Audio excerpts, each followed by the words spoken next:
Hola, buenas tardes a todos, buenos días a los que están ahí a las 11 o a las 10, no sé el horario en sus países, pero hoy nosotros llegamos a nuestra tercera o cuarta, cuarta sesión virtual y ustedes ven ahí nuestra página con la documentación de las sesiones virtuales que nosotros hemos realizado ya y con toda la documentación de las sesiones pasadas. Como siempre, nosotros empezamos nuestra sesión virtual hablando sobre los resultados que tuvimos con las sesiones pasadas. Entonces, sobre la sesión virtual número 3, aquí un resumen preparado por Juliana González Reis, Angélica y yo.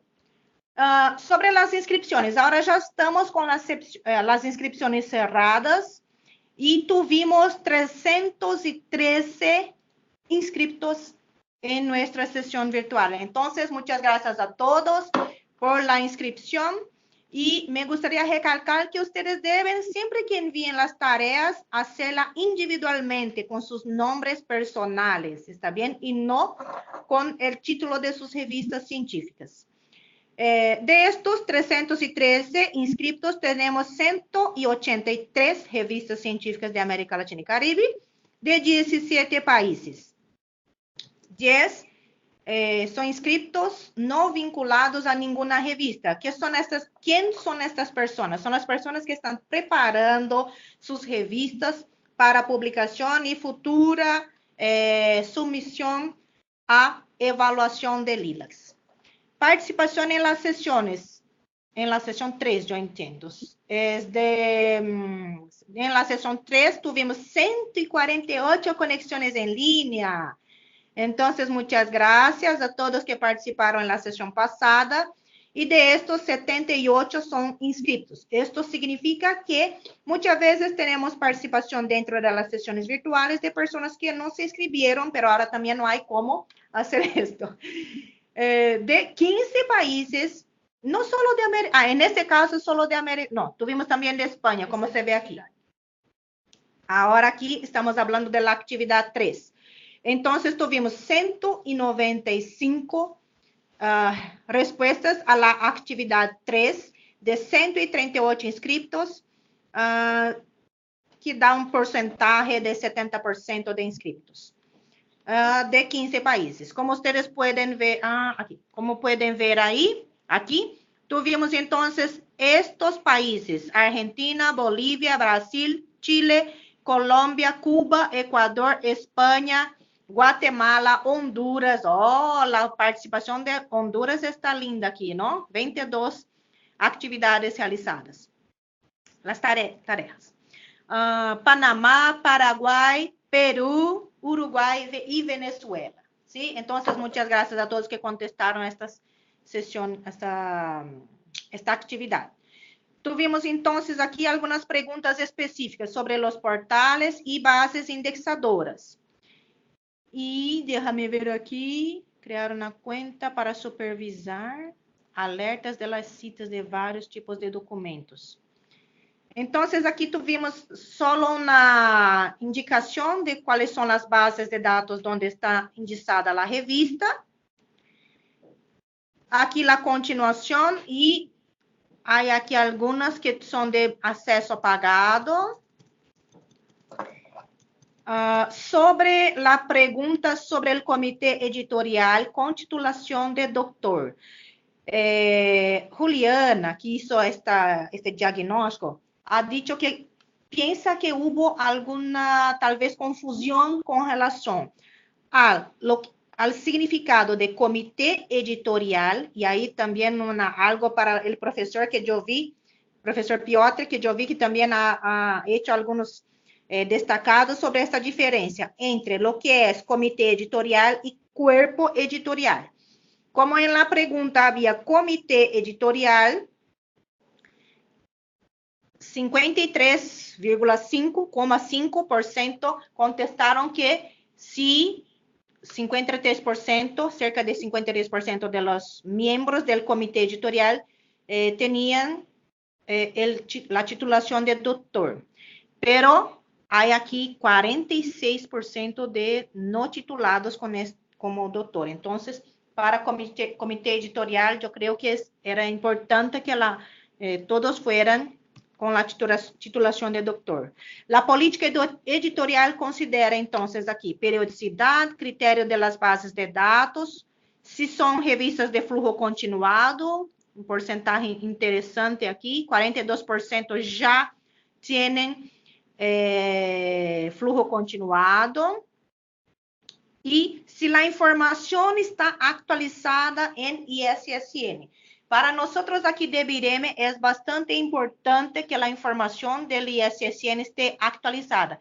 ¿Qué tipo de información, Sueli? Por ejemplo, la periodicidad, la información de quién es la editora, el publisher, si ha cambiado el país de publicación o la institución publicadora. ¿Por qué? Porque esta información es la información que nosotros utilizamos para actualización de la base de datos nuestra aquí, que hacemos este control, ¿está bien? Entonces es de suma importancia para nosotros aquí de BIREME esta información. Y la mayoría, 80%, cerca de 80%, dijo que sí está actualizada. Entonces, qué bueno. Política editorial considera também, se detalha o processo de peer review, 87%, 88%, dijo que detalha este processo de peer review. Tasa, né? Tasa de submissão, 97% tiene esta tasa de submissão. No tiene, perdão. E tasa de processamento. Tasa. Juliana, si yo estoy hablando algo que no está bien, por favor me conteste ahí. Contribución del tiempo de actualización de la política, distribución del tiempo de actualización de la política editorial. Aquí me gustaría hacer un destacado importante. Ven aquí, 53% ha hecho cambios en la política editorial de su revista en el último año. 33%, 34% ha hecho en los últimos 3 años. Y aquí en la cantidad, 3,6%, nunca hizo actualizaciones en su política editorial. Esto es preocupante. Cuando hablamos de formato de la revista, 62% ya tienen la revista en el formato electrónico, 33% en formato híbrido, que es electrónico y también impreso. Uy, perdón. Y 8% aún solo, 4% solo mantén la revista en el formato impreso. Para que quede claro, todas las revistas que son impresas, cuando son indexadas en Lilacs, deben disponer el texto completo para Lilacs. ¿Está bien? Se acepta para evaluación, pero cuando es indexada en Lilacs, al enviar los datos para Lilacs, hay que enviar también el texto completo, porque Lilacs solo acepta revistas en acceso abierto. Bien, entonces este fue el resumen general de la tarea que fue, la actividad que fue propuesta en la sesión pasada. Y ahora ya voy a pasar la palabra al profesor Piotr Tresniak, de la Universidad Federal de Pernambuco, aquí de Brasil, para hablar sobre el tema de comité editorial, la constitución del comité editorial, y él va a hablar cosas muy interesantes que yo ya he visto. Entonces, paso la palabra al profesor. Y, profesor Piotr, ¿me escucha bien? Sí, todos me escuchan bien ahora. ¿Me escuchan? Sí. ¿Me escuchan? Sí. Sí. Puedo empezar. Estoy autorizado. ¿Feliz? Sí. Bien. Buenos días a todos los amigos de Lilacs, amigas de Lilacs de la América del Sur. buenas tardes, dependiendo de la hora que tienen ustedes. Es un placer y un honor poder hablar para LILACS, que tengo en mi corazón desde los años finales del milenio pasado, cuando la conocí a través de la Asociación Brasileña de Editores Científicos. Bueno, nuestro tema hoy es sobre la estructura de una revista y el equipo editorial de la revista. Entonces, tenemos exactamente,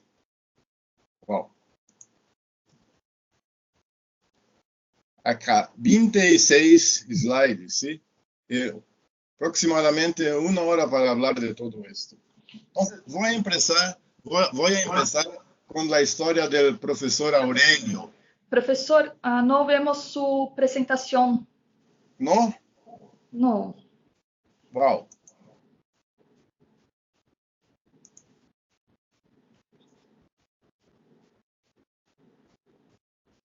¿Ahora? Todavía no. Agora sim. ¿Ahora Pero sí? Tiene alguma... agora sim. Agora sim. Voy a volver para el slide 1, que está muy bonito después del trabajo de LILACS. Está lento.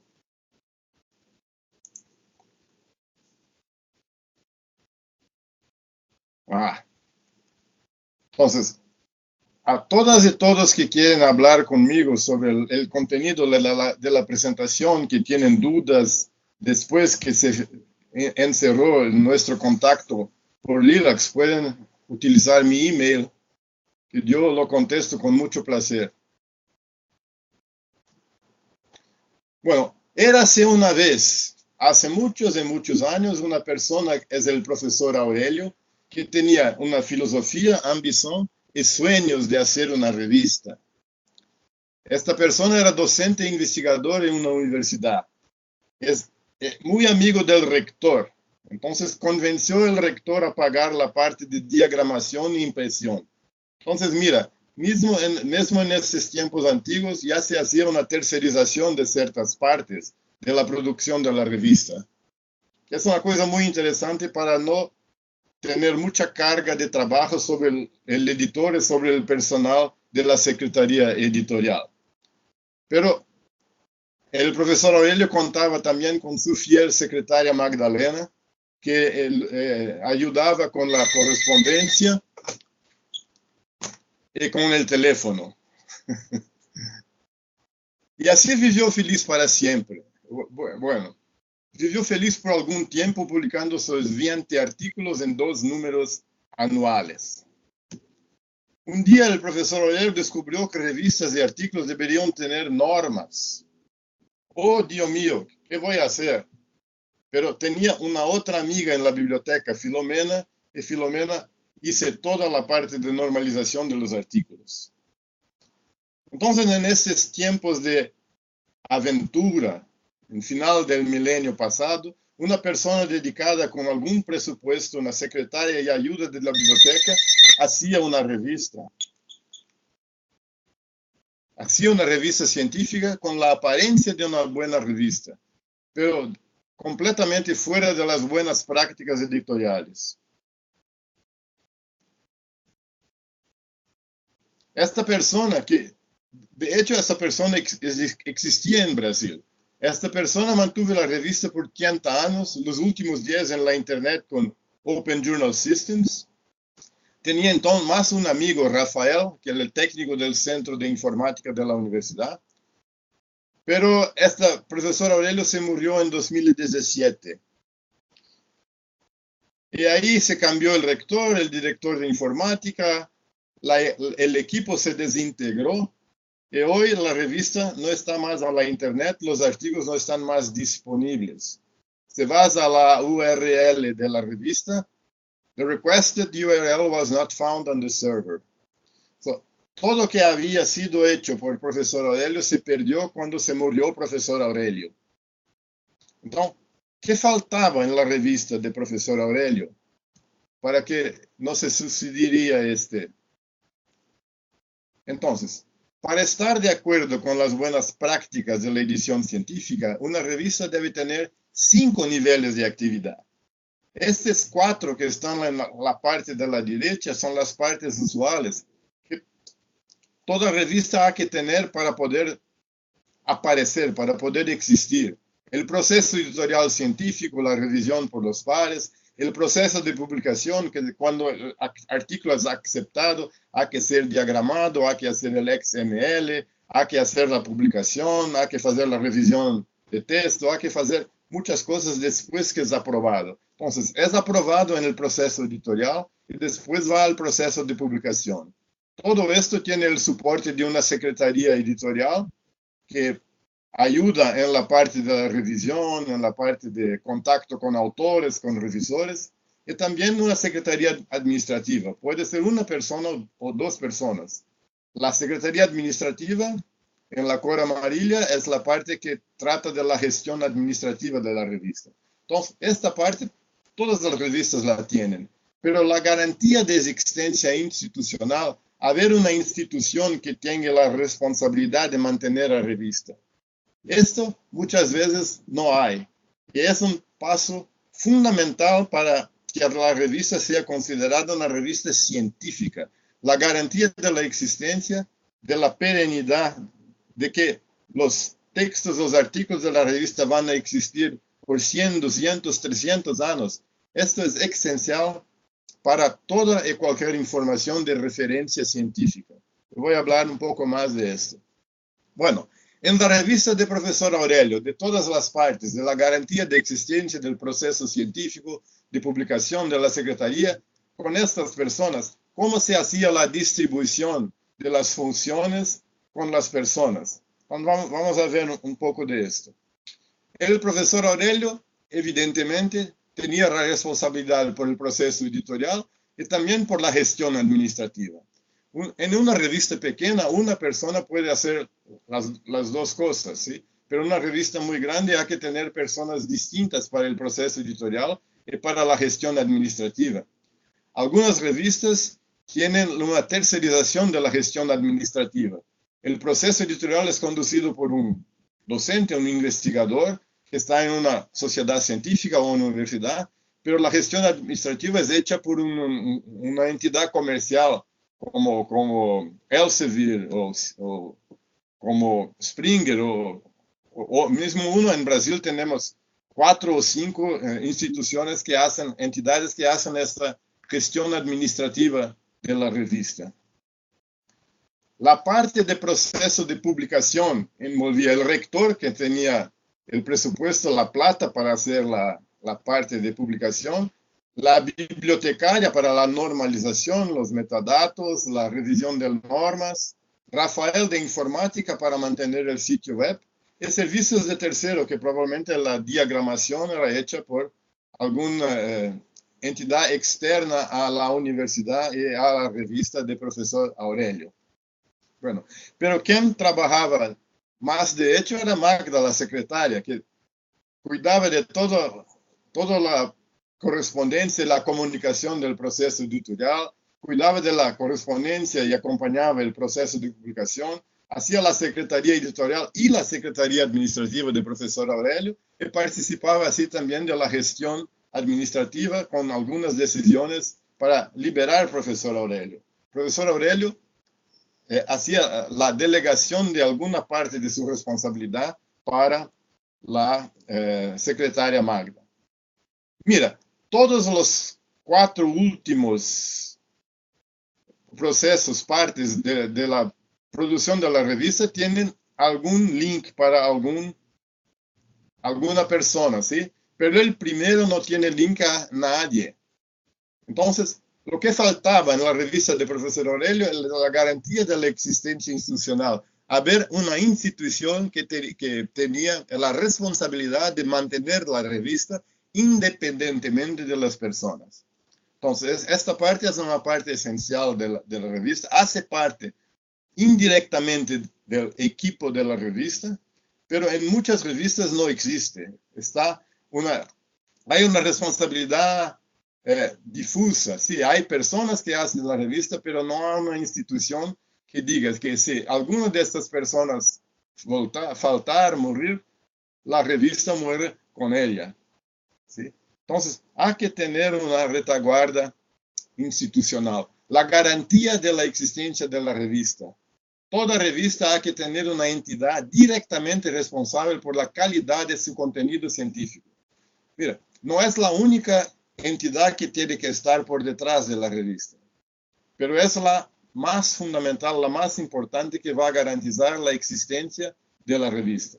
Entonces, la entidad puede ser una asociación científica, puede ser una universidad, puede ser un programa de posgrado, puede ser un departamento en una universidad, o en Brasil tenemos centros, tenemos institutos y departamentos en la universidad, puede ser cualquier uno de estos, o puede ser una combinación, que es un modelo muy, muy interesante, porque muchas veces las asociaciones no tienen mucha plata, las universidades tienen más.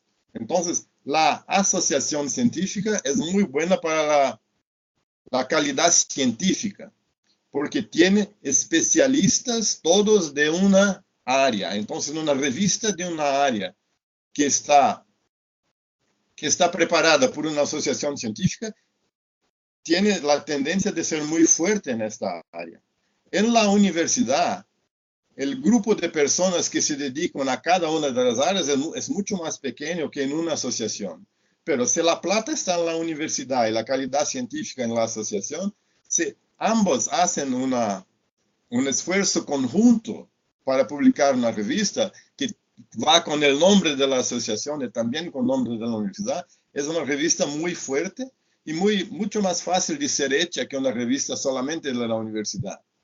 Porque si la revista es de la asociación, todos los miembros de la asociación en principio pueden actuar como revisores, como editores. Hay muchas personas, es muy fácil encontrar un nuevo editor, más un revisor, el cuerpo editorial de todo esto, porque tienen mucho más relaciones en la área de la revista, mucho más de lo que puede tener una universidad o un programa de posgrado o un departamento. Entonces, un consorcio o confederación de más de una de las entidades de arriba es un modelo muy interesante. Había en Brasil una revista, Brazilian Journal of Medical and Biological Research. Tenía en su retaguardia 7 sociedades científicas, 7 asociaciones científicas. Así, cuando una de las asociaciones tenía poca plata, no estaba muy bien, las otras garantizaban la existencia de la revista con dinero, con el aporte científico y más. La revista de la asociación, cada miembro piensa que es su revista. Entonces, el envolvimiento de las personas en trabajar para la revista es diferente de cuando se trabaja para una revista que es de una universidad con la cual la persona no tiene ninguna relación. Así, los pareceristas trabajan más, los editores trabajan más. Entonces, las revistas de instituciones que tienen una temática bien determinada pueden buscar la asociación de esta área en su país y buscar una parcería para tener el soporte de la asociación a la revista de la universidad y combinar una forma de hacer los créditos en la parte de la revista para los dos parceros. Ok, la existencia y publicación. La existencia y publicación de la revista debe preferentemente estar inclusa en el reglamento de la entidad. Entonces, la asociación o la universidad deben tener, es nuestra responsabilidad publicar una revista científica. Si esto está en el reglamento, las personas se cambian, los rectores se cambian, los docentes, los editores, pero la revista está perenizada, la revista está garantida para siempre. La presencia en reglamento es la parte que efectivamente muestra al mundo que esta institución, esta entidad, va a publicar para siempre una revista científica. Ok. ¿Por qué es tan importante? Porque si vamos a hablar de personas, ya estoy en número 12, y no hablé de las personas, hablé solamente de las partes que componen la preparación de una revista. Sí. Los artículos publicados en una revista científica son la memoria de la ciencia, son material referencial, son base para otras investigaciones. Porque en cualquier investigación, en cualquier trabajo que se publica en los artículos, existen dos tipos de verdad. Las conclusiones de la investigación de los autores y las conclusiones de otros investigadores, resultados obtenidos por otros autores que están en las referencias. Así un paréntesis acá. Muchas veces cuando los estudiantes presentan su tesis de doctorado, sus tesis de maestría, hay una crítica, ¿no? Se preguntan a las personas, pero ¿dónde tienes ese resultado? ¿Qué referencia tienes? Bueno, ni todos los resultados tienen que tener referencia. También las conclusiones de la investigación de los autores. Entonces tenemos dos tipos de verdad. Las conclusiones de la investigación y el material referencial. El material referencial debe tener su existencia asegurada para siempre. ¿Sí? La perenidad y el acceso a la referencia científica debe estar asegurado para siempre. Una vez una revista está publicada, la revista tiene que existir. Esto no era un problema muy grande en el tiempo de la revista impresa, cuando se hacían 1000 copias y se distribuían las 1000 copias por todo el planeta. Entonces, Trump va a hacer un conflicto con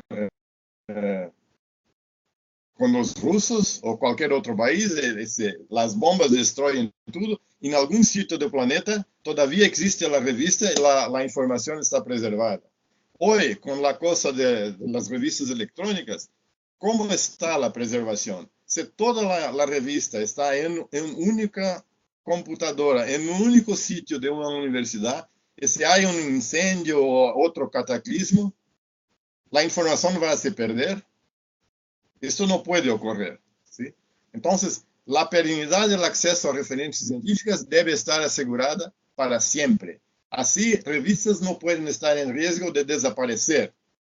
Y es fundamental que tengan total atención a la preservación digital. Esto es garantizado por el comprometimiento de una entidad y no de personas de mantener la revista. Quien va a usar el OJS, Open Journal Systems, tiene la opción de incluir la revista en el sistema LOCKSS de preservación digital. Si no lo hicieron hasta hoy, por favor, lo hagan de inmediato. Esta es una garantización de que la revista va a estar preservada digitalmente. La preservación digital es una manera de hacer bien la preservación digital, es incluir la revista en el LOCKSS. Bueno, hay otras instituciones involucradas con la revista. Sí, la entidad publicadora, como hablé antes, una Elsevier, una Springer, que es una editora pública o privada, pero también puede ser editada por la universidad o por la propia asociación. La universidad y la asociación pueden también ser los editores físicos de la publicación, no solamente los editores científicos, ¿sí? Pero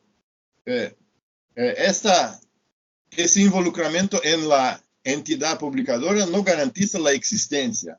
Hay que tener toda la parte científica para producir los artículos, preparar los textos, y ahí sí alguien va a publicarlos. Si no hay lo que publicar, la revista no existe. Entonces, la entidad publicadora no es una garantía de existencia de la revista, ¿sí? Y también hay las entidades de apoyo. Empresas pueden contribuir, agencias gubernamentales de fomento. En Brasil tenemos CNPq, tenemos un grande sistema de fundaciones de amparo a la investigación en los estados. Tenemos CAPES y otras. Y hay fundaciones públicas o privadas. La CAPES es una fundación, pero hay la Fundación Kellogg's y otras que también pueden contribuir con el presupuesto, con el dinero para hacer la producción de la revista. Importantes, pero no garantizan la perenidad de la publicación. ¿Okay? Quien garantiza la perenidad es la institución que responde por la parte de calidad científica. Ok, entonces ahora que tenemos esta visión general de las partes que están involucradas en la preparación de la revista, podemos hablar un poco más de personas. Esto es la estructura de una revista, una estructura bien completa de una revista que no es muy pequeña. Pero acá puedes ver el color verde todo el tiempo es de la parte de preparación científica. Entonces, esta parte central que está en la color verde es la parte de preparación científica. La parte amarilla es la parte de administración, de gestión de la revista. Esto acá es el color de la institución que está para garantizar la existencia de la revista. En términos de personas, la institución se materializa en un comité de política editorial. Mira, hay un comité de política editorial acá y hay un cuerpo editorial científico acá. Estas personas tienen envolvimiento con la parte de preparación científica, calidad científica. Estas personas no, están aquí para garantir que la revista va a existir. Están aquí para cuidar de la estructuración de la revista. ¿Sí? Entonces, un otro envolvimiento. Estos que están en gris, cinza, gris, bueno, son esta persona y estas personas no hacen parte de la estructura de la revista. Ellos tienen una función para que la revista se publique, para que los artículos sean publicados con calidad, pero no hacen parte de la revista. Solamente los que están en color, no los que están en gris, hacen parte permanente de la estructura de la revista. Entonces vamos a hablar un poco de cada una de estas partes. La garantía de existencia industrial es el Comité de Política Editorial. Entonces, la entidad responsable por la calidad de contenido científico, ¿tá? Es representada en la estructura de la revista por el Comité de Política Editorial. Generalmente de 4 hasta 9 personas. No es una cosa muy grande, ¿sí? Pero obligatoriamente tiene representantes de esta entidad responsable por la calidad científica, obligatoriamente. El editor científico también es parte obligatoria. Entonces, las 4 personas, por lo menos 3 representantes de la entidad y el editor científico. Pero también puede tener otras personas que son interesantes para la revista, ¿sí? Representante de organismos de fomento. No es obligatorio, pero muy interesante, porque si tienes la persona con la plata en tu comité de política editorial, es más fácil para ti obtener la plata. Las organizaciones científicas de la área de la revista, no es obligatorio. Profesionales de la área para revistas que sean revistas que tienen una fuerte presencia de artículos con aplicación, con uso en la actividad profesional del día a día. Las revistas que tienen esta vocación pueden tener profesionales de la área en el comité de política editorial. Y otros a criterio de la entidad. La entidad escoge cómo quiere componer su comité de política editorial.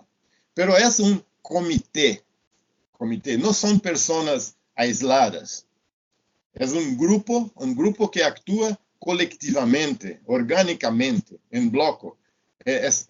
Hace reuniones presenciales o virtuales y decide colectivamente. Cada una de las personas no tiene el poder de decir voy a hacer esto, no voy a hacer aquello, voy a hacer así o no. Solamente las decisiones colectivas es que son efectivamente incorporadas al trabajo de la revista. Y más, ese comité no tiene ningún envolvimiento con artículos específicos. Solamente define reglas generales sobre el contenido. Entonces, puede decir que el contenido no va a tener artículos aplicados, solamente artículos de investigación muy estricta, o que va a tener artículos de naturaleza profesional para ayudar a las personas que están trabajando en el campo. Puede definir cosas generales sobre los artículos. Puede decir que va a tener 2 revisores o 3 revisores, que va a ser duplos ciegos simples, o puede definir aspectos generales sobre cómo la calidad va a ser evaluada. Pero en ningún momento se envuelve con un determinado artículo, ¿sí? Solamente definir reglas generales. Mi recomendación es, el comité de política editorial, nunca llamarlo de consejo editorial. Porque la denominación consejo editorial en algunas revistas es usada para el comité, en otras revistas es usada para el cuerpo científico. Entonces, cuando se habla de consejo editorial, no está claro si se está haciendo la referencia al comité o al cuerpo. Sí, entonces, es mejor llamar de comité e incluir la palabra política. Ustedes ya tuvieron la presentación sobre qué es la política editorial y qué es decidido en la política editorial. Esto es la misión de este grupo. Este comité determina la política editorial y la estructura de la revista.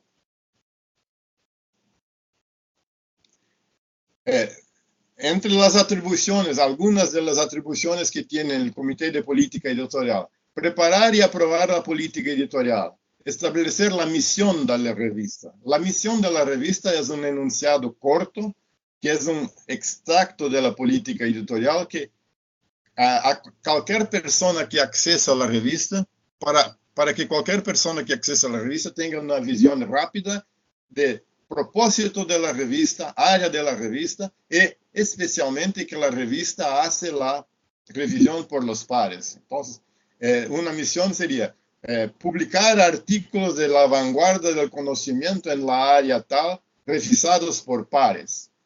Sí, se puede colocar también publicar a cada trimestre o publicar en flujo continuo artículos originales de investigación básica o de investigación aplicada o de naturaleza profesional, revisados por los pares. Sí, esa es la misión, una cosa corta. Se habla que es un verbo, un objeto y un reto, un desafío. ¿Sí? La misión es un verbo, un objeto y un desafío. Hacer algo en un determinado estándar. Bueno, otra cosa que es de competencia del Comité de Política Editorial es preparar y aprobar el reglamento de la revista, que define toda su estructura. Si es electrónica o impresa o ambos, la periodicidad o equivalente se va a hacer fascículos o se va a hacer en flujo continuo, se va a ver fast track para artículos de algún evento, se va a aceptar artículos de congresos o no, se va a tener secciones como las secciones de libros, las secciones de cartas al editor, o se va a tener solamente la parte de artículos científicos estrictos, o se va a tener una parte de artículos didácticos para el pregrado o el posgrado, directrices generales para la preservación digital, y otros. Sobre la cosa de secciones, hay una sección muy interesante en la revista que es buenas lecturas de otras revistas. Entonces hay un editor, una persona que acompaña las revistas de la área y si encuentra un artículo muy interesante, coloca la referencia y una pequeña descripción menor que un resumen de ese artículo en su revista. Sí, esa es una cosa interesante para ayudarlos. Los investigadores a localizar los artículos sin tienen que barrer toda la literatura que hay en el planeta, que es mucha. Entonces hay cosas muy creativas que se pueden hacer en términos de las secciones que la revista va a tener. También es de competencia del Comité de Política Editorial establecer las reglas para la selección del editor científico y conducir el proceso de sustitución. Y normalmente es hecho un edital para que las personas hacen sus candidaturas al editor. Normalmente las personas tienen que decir cuál va a ser su equipo, cuáles son sus ideas, qué cambios o no, se van a cambiar la revista o no. La comisión instituida por el Comité de Política Editorial, la comisión de selección del editor, va a escoger el próximo editor de la revista con base en esta aplicación que esta persona va a hacer. Bueno, también es de atribución discutir y aprobar el presupuesto de la revista, deliberar sobre parcerías de la revista con otras entidades, definir la forma de acceso, si es pagado, abierto o si se va a haber un embargo, se va a haber tajas de submisión de artículo. También la taja es de submisión, es de evaluación o es de publicación, o si hay una parte de cada una de esas instancias. En fin, hay todas estas atribuciones, pero mira, ninguna atribución dice involucrarse con el artículo que va a ser publicado o no. Entonces, el Comité de Política Editorial no necesita tener doctores solamente. Puede tener personas que tienen la responsabilidad por la comunicación de la universidad. ¿Sí? Pueden tener personas que sean buenas administradoras y no tanto involucradas con la parte científica. No necesariamente el Comité de Política Editorial hay que tener doctores. Y no necesariamente debe ser diversificado, debe tener personas de otras instituciones, de otros países. No, esa parte de otras instituciones, de otros países es para el cuerpo editorial. Para la parte del contenido, de calidad de contenido científico, ahí sí hay que haber diversidad. Pero en el Comité de Política Editorial, el Comité de Política Editorial es el brazo, la cabeza de la institución en la revista. Entonces es para orientar en general la revista. No es para se involucrar con la parte científica. Y nuevamente, para lembrar, no lo llamen de consejo editorial, por favor. Bueno, el cuerpo editorial, mira que se cambió el color, ahora estamos en verde. En el cuerpo editorial están los integrantes del propio cuerpo, así como el editor científico y los editores asociados. Las atribuciones del cuerpo editorial, de los integrantes del cuerpo editorial y de los editores, son muy similares. Prácticamente hacen la misma cosa, o pueden hacer la misma cosa. Pero la grande diferencia es cuánto de su tiempo dedican a hacerlo. Sí, el editor científico dedica mucho tiempo a las actividades de calidad científica. Los editores asociados dedican mucho tiempo, pero menos que el editor. Y el cuerpo también dedica su tiempo, pero menos que los otros. Ahora, lo que pueden hacer todo. ¿Sí? Pero vamos primeramente para las diferencias entre el cuerpo editorial y el Comité de Política Editorial. Bueno, esto no es un comité, un grupo, es un conjunto de individuos. Todos ellos, cada uno de ellos es separado de los otros. No necesitan hablar unos con los otros. Cada uno va a actuar individualmente. Y debe ser multiinstitucional. La pluralidad es esencial para la calidad científica. ¿Sí? Hay que tener una visión múltipla. Si todos los individuos del cuerpo son de la misma institución, van a tener una mirada muy parecida sobre la parte científica. Hay que tener diversidad. La ciencia es plural, múltiples visiones, ¿sí? Entonces hay que ser multiinstitucional, con amplia distribución geográfica, preferencialmente de su país y de otros países, y también una distribución por las subáreas a que la revista se dedica.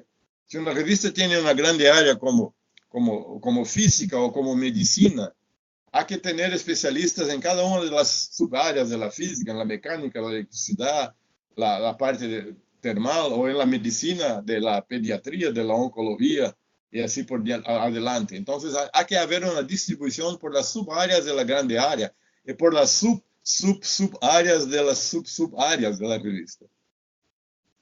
¿Sí? Distintamente del Comité de Política Editorial, no actúa en bloque, no vota ningún tema. No hay un tema que voy a someter al cuerpo y voy a decir, por favor, voten este tema. No es la atribución de este cuerpo editorial. No hace reuniones, no discute o vota, no hace toma de decisiones colectivas. Cada integrante trabaja individualmente y se comunica directamente con los editores. Los integrantes del cuerpo editorial, ellos no tienen la iniciativa de hacer algo. El editor que los provoca, el editor que pasa a ellos alguna tarea, que les pide que hagan alguna cosa. ¿Qué puede el editor pedir a estas personas? Bueno, puede pedir para actuar como consultor del editor científico en cualquier asunto, por ejemplo, en la interpretación de alguna cosa de la política editorial que para el editor no está claro si puede hacer, si no puede hacer. En Brasil, algunas áreas dicen, los editores y los editores asociados no pueden publicar en la propia revista. Pero si no está en la política editorial que un editor o un editor adjunto o editor asociado puede publicar en la revista, ¿qué debe hacer el editor científico? si un editor o un integrante del cuerpo envíale un artículo. Entonces puede hacer una consulta con los demás integrantes y decir, mira, estoy recibiendo un artículo de nuestros editores asociados, ¿está bien para la revista publicarlo? ¿No está bien? ¿Qué piensan ustedes?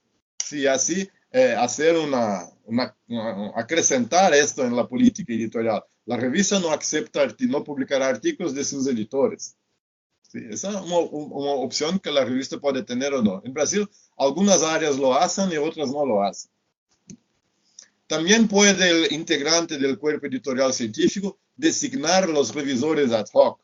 Si el editor pide, por favor, en este artículo, ¿para quién piensa que podemos enviarlo para obtener pareceres? Esto es una pregunta que se puede hacer a cualquier de los integrantes del cuerpo editorial.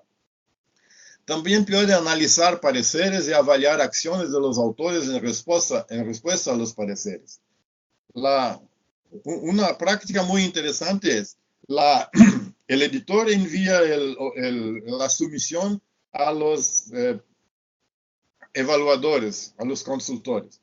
Los consultores retornan sus pareceres y ahí el editor envía los pareceres, el artículo, para una de las personas del cuerpo editorial que va a hacer el estudio de este material todo y definir cuál va a ser la próxima acción, volver a los autores, publicar, solicitar pequeños cambios, hacer los pequeños cambios en la revista y publicar. En fin, va a recomendar al editor el próximo paso relativo a la submisión. Entonces, así desocupa el editor e involucra a las personas del cuerpo editorial. Hay muchas tareas para un editor. Hay que delegar para poder hacer una revista con buena calidad. También puede el integrante del cuerpo editorial actuar como el árbitro, el parecerista, el evaluador de desempate cuando pareceres son contrarios. Uno dice, puede publicar, otro dice, no puede publicar. Entonces, cuando hay un conflicto, el integrante del cuerpo editorial puede ser el tercero revisor. Y también puede supervisionar totalmente el proceso editorial científico de una submisión. El editor mira el artículo y dice, bueno, este artículo acá voy a mandar para Joaquín Francisco, que es especialista, y él hace todo lo que le precisa. Va a escoger los revisores, va a mirar cómo los revisores evalúan el artículo, va a dialogar con los autores, va a hacer la segunda rodada de revisión. En fin, cuando estiver listo, va a decirme a mi editor, bueno, mi opinión es que puedes publicar el artículo. ¿Sí? Entonces, un integrante del cuerpo editorial puede hacer totalmente el proceso editorial de una submisión. Los integrantes hacen todo lo que hace un editor, pero en cantidad mucho menor. ¿Sí? Entonces, al mismo tiempo que estudiamos acá lo que debe hacer el cuerpo editorial, bueno, la misma cosa deben hacer los editores. Todo esto debe también ser hecho por los editores. Son las mismas atribuciones, la diferencia es cuántas veces al año hacen cada cosa. ¿Sí? Y también no llamen el cuerpo editorial de consejo editorial. ¿Sí? No lo llamen. Se confunde con el comité de política editorial. Bueno, ¿cómo es que se hace la constitución del cuerpo editorial? Es de libre escoja, es en una invitación del editor científico. Pero se recomienda que el editor deje muy clara por escrito la expectativa que tiene de términos de cooperación del invitado. Mi recomendación es que haga un término de esclarecimiento y de información. Mira, estoy invitando a usted para integrar el cuerpo editorial científico de mi revista. Mi expectativa es que al menos 2, 3, 4 veces al año vas a recibir un artículo y vas a hacer la revisión completa del artículo, o vas a recibir 4 veces por año pareceres para ver si los autores atendieron a todas las recomendaciones de los revisores. Vas a trabajar en la revista así, tantas veces al año. Sí, así la persona que es invitada no puede decir, pues, no me dijiste que tenía que trabajar tanto. Pero sí, los integrantes del cuerpo editorial científico tienen que trabajar en la revista. Están lá para trabajar, para auxiliar el editor. Por eso que le voy a decir aquí abajo, es importante que no sean las personas ciertas, las personas que van a trabajar, y no ciertas personas que tienen un nombre, pero no van a trabajar en la revista, ¿sí? Es importante que sean las personas ciertas y no ciertas personas, ¿sí? Bueno, hay que haber una buena distribución por la área, por las áreas de subáreas, oh my God, por las áreas de subáreas temáticas de la revista. Hay que haber diversidad de instituciones, provincias, países representados sin concentración significativa en ninguno de estos. Sí. Tener una persona de otro país y todas las otras de su provincia no es una diversificación, no puede concentrar mucho. Así como los editores deben aparecer en la revista impresa o en sitio web con los nombres de las respectivas instituciones y eventualmente del área de actuación. Es interesante hacer un link para el currículum vitae de los integrantes. En Brasil hay la plataforma Lattes, que tiene el currículo de todos los investigadores brasileños. Entonces es fácil hacerlo para quien está en Brasil.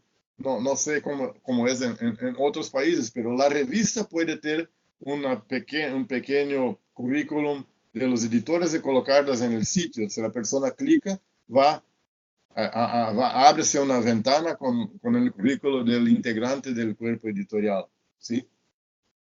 Y el cuerpo puede cambiar integralmente cuando se cambia el editor científico. Muchas veces el nuevo editor mira a las personas, no conozca ninguna de ellas, entonces no sabe cómo trabajar con esas personas. Si quiere cambiar, cambia todo. No me parece una cosa muy simpática. Se vas a la revista y dices, bueno, voy a cambiar todo el mundo, muchas gracias, vamos a cambiar todo. ¿Sí? Es interesante mirar y aprovechar el momento de cambio de editor para remover aquellos que no tienen buenas respuestas a la necesidad de trabajo que la revista exige. ¿Ok? Entonces, nunca llamarlo de consejo editorial, etc. Bueno, llegamos a los consultores ad hoc. Mira, es Simpson, es gris, ¿sí? Porque salimos de los integrantes que hacen parte de la estructura de la revista. Vamos ahora para fuera de la estructura, ¿sí? Los consultores ad hoc no son parte de la estructura de la revista. No tienen su nombre en todas las ediciones de la revista. No tienen su nombre permanente en la parte de equipo editorial de la publicación. Es una cosa que está a la parte de la estructura esencial de la revista científica. Bueno, los consultores ad hoc emiten un parecer para un único artículo e hicieron su participación. Ad hoc es latín, que quiere decir para esto. Entonces, la misión de un ad hoc es solamente para esto, no hace más nada que aquella misión, ese terminó, acabó. No mantiene vínculo permanente con la revista diferente del cuerpo editorial científico. No constituye un cuerpo, un organismo o una unidad. Su cantidad es de 2 a 3 por artículo aceptado después de la revisión de conformidad, del desk review. Mira, me gusta mucho el nombre, revisión de conformidad, me gusta más que desk review, porque esta revisión la primera revisión es una revisión de conformidad a las normas de sumisión y de conformidad a la política editorial temática de la revista, ¿sí? Entonces, revisión de conformidad es un nombre que me parece que describe muy bien esta primera revisión de los artículos que ingresan, de las submisiones que ingresan a la revista. En poco tiempo, el número de consultores ad hoc supera en mucho el número de ingresantes, de integrantes del cuerpo editorial científico. Para comprender un poco mejor el papel de un consultor ad hoc, entonces se puede mirar así. De un consultor ad hoc se requiere un elevado grado de dominio de un tema muy específico en el momento de hacer la revisión científica de la sumisión. no se exige de esta persona una contribución continuada dentro del tema. Entonces, si una persona ha dedicado su último año para estudiar un tema muy específico de una sub pequeña área, ¿sí? Que, por ejemplo, un estudiante de doctorado que está se preparando, entonces hace una profunda revisión de toda la literatura. Esta persona en el momento probablemente conoce más el tema que cualquier otra. Entonces, no hay ningún problema de que uno de los revisores ad hoc de una contribución, de una submisión, sea un estudiante de doctorado. Si esta persona es conocida por tener tenido un involucramiento muy próximo con el tema específico de este artículo. También no hay problema que sea un profesional de la área sin un título académico. Si es un artículo aplicado que mira una parte del ejercicio profesional, ¿por qué no llamar a un profesional para opinar sobre este artículo? ¿Sí? Entonces, una de las personas puede ser esta. ¿Sí? La regla para escoger los revisores es la competencia, no es la titulación. Pero sí, si vas a escoger uno de estos diferentes, el otro tiene que ser un investigador senior, ¿sí? Porque la investigación tiene peculiaridades que una persona que está estudiante de doctorado, que es un profesional, no tiene la cosa metodológica, la cosa de la argumentación, ¿sí? Es importante que uno de los revisores sea un investigador. El crédito principal de los consultores ad hoc es integrar a cada año la lista de los nombres de los revisores y de sus instituciones. Es, la verdad, muy poco para retribuir el trabajo de un buen parecer. ¿Sí? Pero hay algunas cosas que los editores pueden hacer para tener un mejor contacto con los pareceristas, con los consultores. ¿Sí? Mira, la primera cosa es llamar la atención del consultor, que el consultor también es un autor. Entonces, si un consultor, si a un autor no le gusta esperar 2, 3 meses por una respuesta de su artículo sometido, cuando es un revisor debe también hacer la cosa rápidamente. Sí, parece que cuando está en la piel del autor tiene una visión, cuando está en la piel del revisor tiene otra. Sí, entonces, alertar en el momento de solicitar la revisión que el revisor también es un autor y en su momento de autor va a valorizar mucho, tener una respuesta rápida. Entonces, cuando es un revisor, que ofrezca una respuesta rápida al autor. Otra cosa, si un autor submite un artículo para la revista, va a ocupar 2 a 3 revisores. Entonces, es correcto y justo que cuando que esta persona que es autor hoy haga por lo menos 2 revisiones para cada artículo que publica en la revista, ¿sí? Porque usa los revisores para mejorar su trabajo. Entonces tienen el compromiso moral y ético de ayudar a los otros autores a mejorar el trabajo de ellos. Sí, entonces la cosa de publicar en la revista, de cierto modo, nos permite cobrar de la persona que publicó que sea un buen revisor para un otro artículo. ¿Sí? Otra cosa que también puede ser mencionada es que solamente quien produce buenas revisiones tiene el derecho de solicitar buenos revisores para su artículo. Es una cosa de responsabilidad social. Mi compromiso es con el avance del conocimiento. Entonces, solamente puedo esperar buenos pareceres para mi artículo si yo doy buenos pareceres para los artículos de los otros. ¿Sí? Entonces, alguna argumentación así muchas veces puede sensibilizar los revisores para que tengan más do que la retribución de solamente tener su nombre publicado en algún sitio oscuro de la web, en la revista donde trabajaron. Adelante. Ok. Adelante una vez, no dos. Bueno, entonces, con todas estas personas, ¿cuántos necesito? ¿Cuántos editores? ¿Cuántos asociados? ¿Cuántas personas necesito como revisores ad hoc? Listo. Entonces, vamos a establecer una revista que recibe 100 sumisiones al año. Y 100, se recibe 200, tiene que doblar estos números. Se recibe 50, puede trabajar con la mitad aproximadamente, ¿sí? Si recibe 100 submisiones al año tienes 52 semanas, aproximadamente 2 por semana, ¿sí? Y es necesario hacer 100 revisiones de conformidad al año, ¿sí? 2 a cada semana. Entonces es necesario hacer 100 operaciones de revisión de conformidad. Vamos a supor que 40 de los artículos de las submisiones sean rechazadas en la revisión de conformidad, que las otras 60 submisiones entren en la revisión por pares. Bueno, si un artículo está en la revisión por pares, hay que verificar los pareceres que van a ser recibidos, verificar el trabajo de los autores en respuesta a los pareceres. Por veces, reenviar para nueva evaluación, verificar el trabajo de los autores en la segunda evaluación y leer todo el material para tomar la decisión final. Entonces, acá tengo 5 partes, ¿sí? Por lo menos 3, mas vamos a colocar un promedio de 4 para los 60 artículos. Entonces, tenía 240 operaciones. Con las otras 100, tengo 340 operaciones para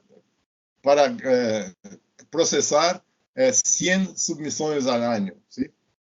Vamos a decir que de estas 60 se aprueben 40, 45, entonces tengo 3 ediciones con 15, o tengo 2 ediciones con 20 artículos para publicar, ¿sí? Bueno, entonces tenemos 340 operaciones, ¿tá? Tenemos un editor científico. Ese editor científico tiene que hacer por lo menos 120 de esas 340 operaciones. Aproximadamente un tercio de estas operaciones es responsabilidad de esta persona. Mira, el año 52 semanas, ¿sí? Entonces tiene que hacer entre 2 y 3 operaciones toda la semana. Solamente con la parte científica, sí, el editor tiene otras responsabilidades en la revista también. Entonces miren que el editor es un trabajo que exige mucho tiempo de dedicación, ¿sí? Bueno, para 100 submisiones es interesante que la revista tenga 3 editores asociados. Van a hacer la misma cosa que el científico, pero van a hacer menos, ¿sí? Entonces, de las operaciones todas acá van a ser aproximadamente 40 cada uno. Son 3 personas. Estos son cerca de 11%. También van a ser un tercio de toda la parte editorial. Entonces, 3 asociados. Y para el cuerpo científico, la recomendación para 100 submisiones es en torno de 30. 25 a 35, cada uno hace 4 operaciones. Mira, si es un editor y vas a tener un cuerpo editorial científico, cada uno de los integrantes con esta distribución va a tener 4 operaciones. A cada 3 meses tiene que hacer alguna cosa. ¿Ok? Y los revisores ad hoc que no hacen parte de estos integrantes de la estructura fixa de la revista, los revisores ad hoc en gris, deben ser aproximadamente 3 a 4 para los artículos que van a entrar en la revisión por pares. Si recibes 100, rechazas 40 y tienes 60, tendrás que tener pelo menos 3 veces 60 o 180 revisores ad hoc al año. Vas a involucrar 180 personas todo el año para revisar las 60 submisiones. Entonces, esto es el equipo editorial de la parte científica de la revista. ¿Sí? Entonces, hablamos mucho de la parte científica y nos olvidamos de Magdalenas, Filomenas y Rafaeles, de la informática, de la biblioteca, de la secretaría. Bueno, esto no es muy fácil de definir, ¿sí? Pero vamos a pensar un poco en otras cosas que un editor tiene que hacer. En Brasil, el editor tiene que correr detrás de Qualis, tiene que atender los requisitos de Qualis para que la revista tenga una buena posición jerárquica, para que los los docentes de posgrado publiquen los artículos en la revista. ¿Sí? Entonces, cuáles A, B, C. Eso es muy importante para las revistas brasileñas. Me parece que hay algo parecido en Colciencias en Colombia. No estoy muy a par de cómo está en otros países. Tienen que correr atrás de factor de impacto de Clarivate Analytics. Tiene que colocar la revista en redes sociales, tiene que twittar, hacer Facebook, hacer academia, hacer ResearchGate, hacer cada día una más. Tienen que correr detrás de Altimetrics, porque ahora no solamente las métricas tradicionales como el factor de impacto son importantes, altimétricas, las métricas alternativas, las nuevas métricas también son importantes. Tiene que publicar en inglés para no salir de Cielo y de otros indexadores que exigen la publicación en inglés. Tiene que publicar por lo menos X artículos al año. Tiene que buscar revisores ad hoc para todas las submisiones. Tiene que leer todo el proceso de revisión para decidir si va a aceptar o rechazar las submisiones. No es todo, además. Tiene que conseguir recursos financieros para mantener la revista. Tiene que correr detrás de los indexadores, detrás del XML, que cada indexador tiene su dialecto. Tiene que verificar la integridad, funcionalidad del sitio. Tiene que hacer frente a submisiones a la aventura, aquellas que el autor envía y dice, bueno, vamos a ver lo que viene de recomendaciones, después lo hago bien. Ahora voy a hacerlo así solamente para someter. Eso es falta de ética de los editores, de los autores, ¿sí? Hay casos en que un autor envía para una revista que hace una buena revisión y es tan buena que mira, dice, bueno, este artículo ahora está tan bien que voy a enviar para una revista mejor, más bien cualificada. Eso es falta de ética. Tem que manejar autores y revisores malhumorados. Ciertamente no es un modelo aceptable para un editor. Un editor no puede hacer todas esas cosas. Un editor necesita Magdalenas, Filomenas de Rafaeles para ayudarlo con todo esto. ¿Sí? Mira, este modelo mata al editor como un investigador y deja de considerar el mayor, fundamental y primer objetivo de la comunicación científica. ¿Cuál es el objetivo de tener una revista? Es promover el avance del conocimiento.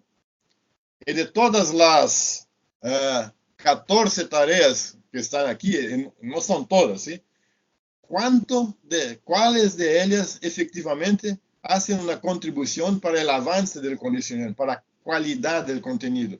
¿Dónde el editor trabaja para proveer el aporte al conocimiento de todas ellas?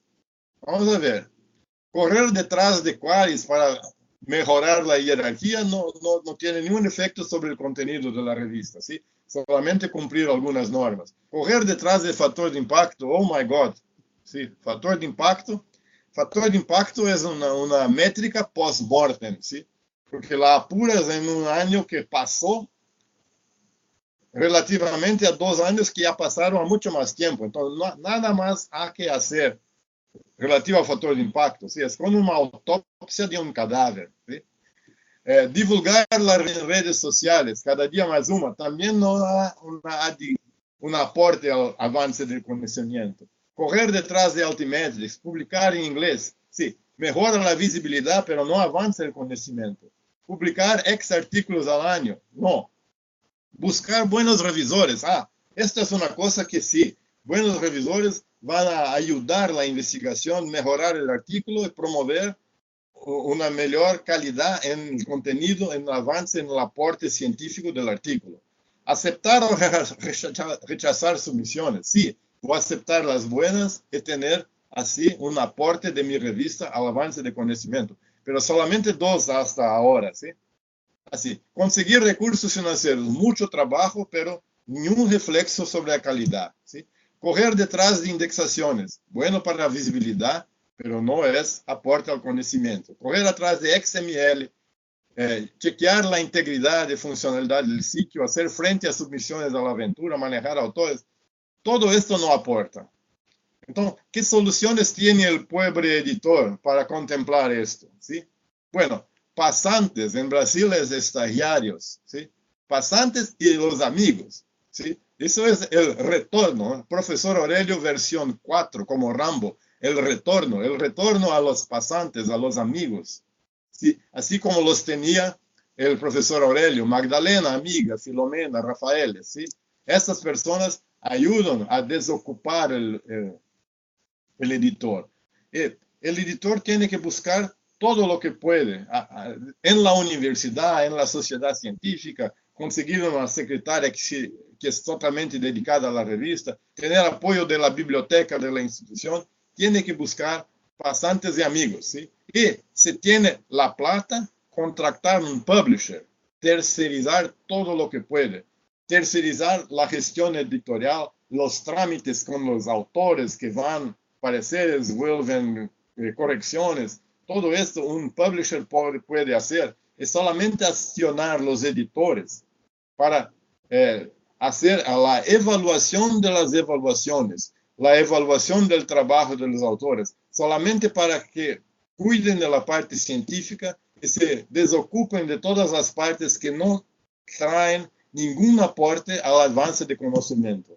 Sí, la visión ideal es que editores, cuerpo editorial, editores asociados, solamente traten de la calidad científica, que ya es mucho trabajo, ¿sí? Y es el trabajo más importante para que la revista tenga crédito y sea bien recibida por la comunidad de investigadores, ¿sí? Por eso, todo lo que pueden tener en términos de equipo para tratar de cosas distintas de la calidad científica, lo hagan, lo busquen, ¿sí? Y el número va a depender de la carga de trabajo que tienen, ¿sí? Muchas veces no necesitan una bibliotecaria o una secretaria todo el tiempo. Entonces pueden hacer un acuerdo con el jefe del departamento para utilizar la Magdalena por algún tiempo, en la biblioteca para pedir auxilio de Filomena a la normalización, en centro de informática para que Rafael cuide de la instalación de Open Journal System y así por adelante. Como ven ustedes acá, 25 de 26, probablemente este es el último, ¿sí? Muchas gracias a todos y todas que me escucharon. Es muy placeroso hablar con América Latina, me gusta mucho. Me decían, esta camisa no sabía si era de Venezuela o Colombia, pero ya me dijeron que es probablemente de Guatemala. Sí, en Guatemala, Colombia, España, yo perfeccioné mi portuñol. Yo espero que tengan comprendido bien, ¿ok? Muchas gracias a todos, muchas gracias a Lilacs. Estoy a disposición para las cuestiones que eventualmente puedan tener. Olá, professor, muitas graças por la presentação maravilhosa. E agora nós temos um tempo para perguntas. Por favor, a los que quieran hacer preguntas pueden enviar por chat ou então solicitar que podemos também abrir o micrófono. Juliana comentou aqui do currículo Lattes, que tem Google Scholar, o OrcID e o Researcher ID.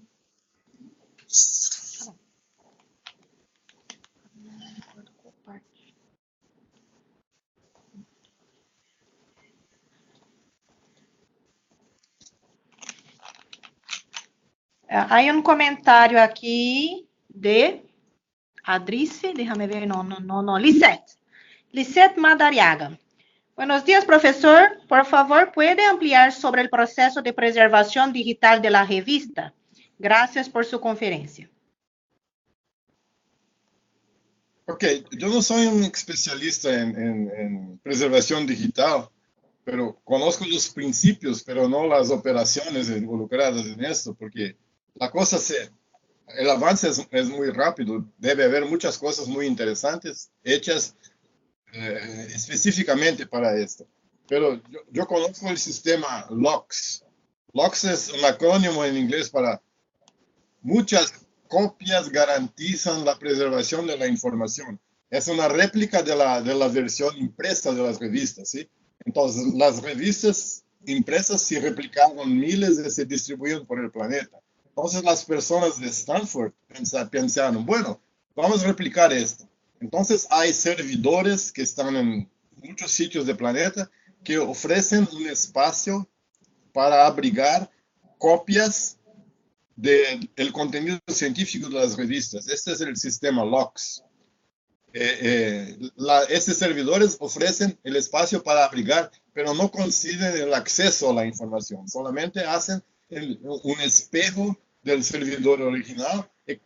A cada tiempo que hay una actualización en el servidor original, esto es automáticamente replicado en el servidor remoto, ¿sí? Entonces, la mejor forma de hacer la preservación de las revistas electrónicas es eso, ¿no? Haber réplicas, copias, espejos del contenido, no solamente en el sitio donde está el servidor principal, en la universidad o en la sociedad, pero que haya también en otros países, que haya también en otros sitios lejos del sitio de la publicación principal. Porque si hay un accidente en el sitio de la publicación principal, es solamente reinstalar el servidor y hacer una copia de cualquier sitio remoto donde la revista sea replicada. Esos son los principios, ¿sí? Ahora, para los métodos, creo que hay una red en Brasil llamada Carinania, que tiene una actualización permanente, Carinana, ¿sí? Tiene actualización permanente de la cosa de la preservación digital.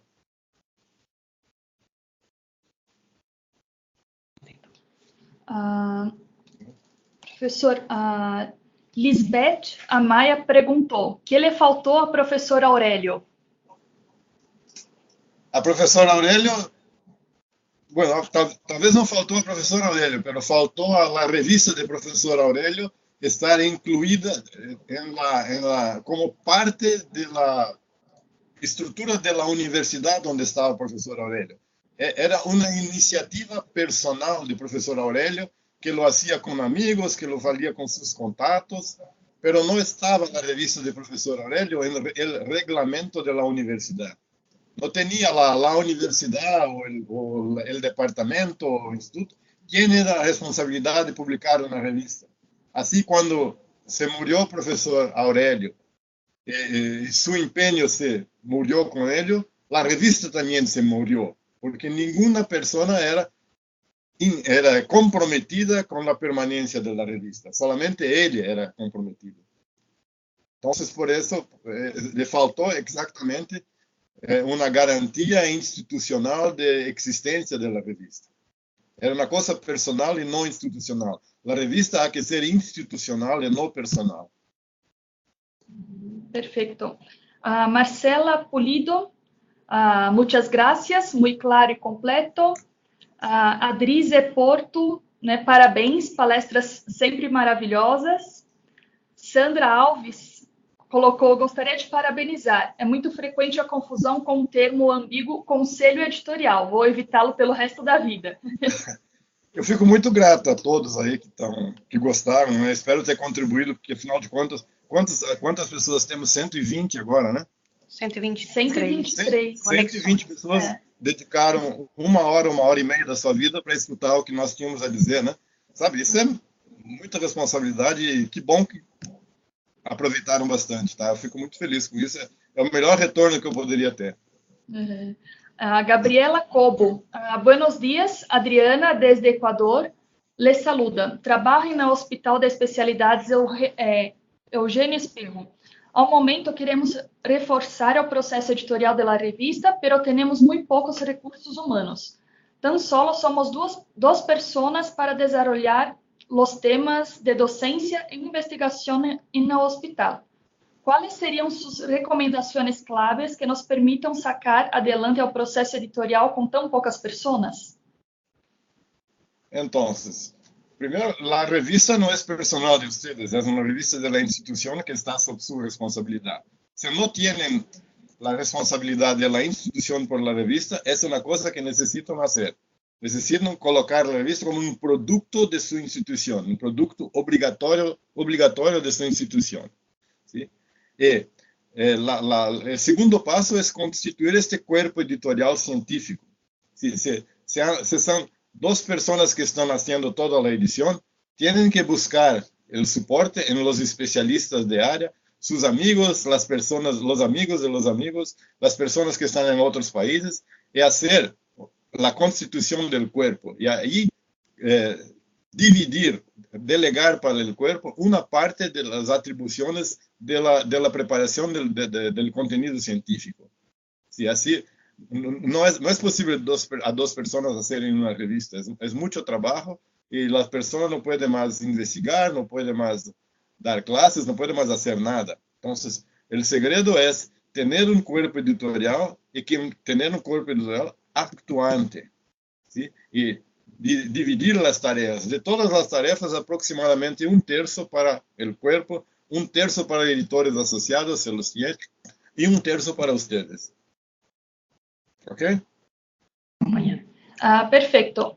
Paul Astudillo, uma charla muito interessante. Como editores da Revista Equatoriana de Pediatría, hacemos nuestro mejor esfuerzo, en forma voluntaria, pero dista mucho de tener un equipo tan completo que abarque los temas de la charla. Creo que este es un comentario. Lisette, professor, seria tão amable de ampliar sobre as métricas alternativas. Lisette, vamos falar um pouco sobre isto em nossa última sessão com a professora Germana Barata. Vamos falar um pouco sobre Altmetrics, divulgação científica e no próximo ano queremos profundizar este tema. Sí, hay una tesis sobre Altimetrics de maestría de Andrea González, que está disponible como libro electrónico. Es muy reciente, aborda todas las cuestiones ligadas a las métricas alternativas. Pero a mí, yo tengo un problema con las métricas alternativas. No me parece que las métricas alternativas pueden sustituir las métricas tradicionales, porque hay un problema muy grande de temporalidad.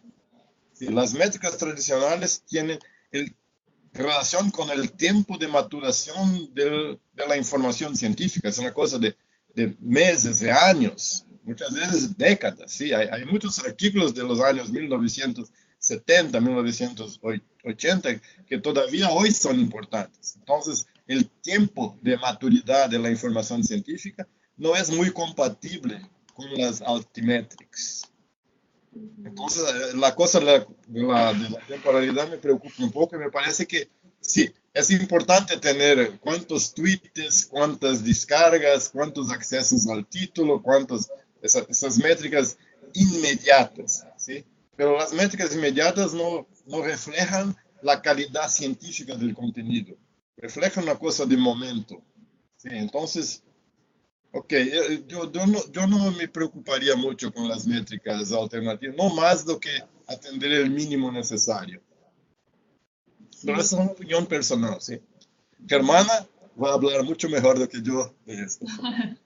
Jaqueline Auger, muchas gracias, profesor, por compartir su conocimiento y experiencia. Sin duda, será de mucha utilidad para implementar mejoras en las revistas de la región. En el caso particular de las revistas de Honduras, me parece que se puede hacer un plan para implementación de manera escalonada, priorizando los aspectos de mayor necesidad. ¿Puede comentar sobre un proceso escalonado? Wow. Bueno, la recomendación es similar a la que hice a las dos personas del hospital que tenían la cosa de... Creo que es importante trabajar para tener un cuerpo editorial actuante. Entonces, si existe no está actuante, hacer una revisión de quién está lá y comenzar a escoger las personas ciertas que van a se involucrar con la parte editorial, con la parte de contenido, ¿sí? También, si la revista no está en la institución, en el reglamento, trabajar para que alguien asuma la responsabilidad institucional, ¿sí? Para que la revista no desaparezca. Entonces, los primeros pasos me parecen estar en estas dos direcciones, ¿sí? Para saber más, tenía que conocer mejor la revista, ¿sí? Mas yo supe algunos días que hay iniciativas muy interesantes en algunos países de Centroamérica, Honduras, Guatemala, Nicaragua. Hay un portal de revistas en otros 3 países, no sé si Panamá, pero hay un portal de revistas de esta región. Entonces, es como un indexador de revistas. Es hecho con el Open Journal System, es un portal que hay una entidad que congrega estos países todos y coloca en línea las revistas de esos países. Entonces es interesante informarse más sobre esto. Sí, después me envían un email, yo tengo el link para este portal. Sí, es una otra manera, porque el portal tiene algunos requisitos para ingreso de las revistas. Entonces, una otra frente de trabajo es mirar los indexadores. Sí, lo que exigen los indexadores para ingreso, lo que exige Latindex, que exige Lilacs, que exige Redalic, que exigen todos ellos. Entonces, hacer una visión general de todos los indexadores y empezar a atender lo que piden los indexadores. Y ahí, devagar, pero siempre, vamos a ingresar. Vamos a mejorar la revista. Perfeito. Damaris Terredor, muy buenos los temas tratados. ¿Qué sería lo ideal de la gestión editorial? He tomado el modelo para socializarlo entre nuestros editores en función de darle estabilidad a la revista, a las revistas. Sandra Alves, você acha interessante salvar revistas para preservação digital em nuvem do Google, principalmente instituições que têm convênio com o Google? Olha, eu veo mucho así. La visibilidad de su revista. Todo lo que puedes hacer para garantizar la visibilidad es importante. Entonces es importante estar en todos los indexadores, es importante tener tu propio sitio. Con la preservación es la misma cosa, ¿sí? Todo lo que puedes hacer es interesante. Todo lo que puedes sentir que va a tener la función de preservar digitalmente la publicación debe ser hecho. ¿Sí? Porque pero es importante que el Comité de Política Industrial haga una discusión sobre las acciones que van a ser tomadas. Si se van a entrar en Log, se van a estar en la nube de Google, o se van a estar en Norton o algún otro proveedor, se van a comprar almacenamiento en alguna entidad particular, se van a replicar voluntariamente en otra universidad su contenido. Todo lo que puedes hacer para preservación debe ser hecho. Solo me gustaría comentar algo aquí sobre este tema de preservación digital. Creo que es importante que vea esto como una política dentro de la institución.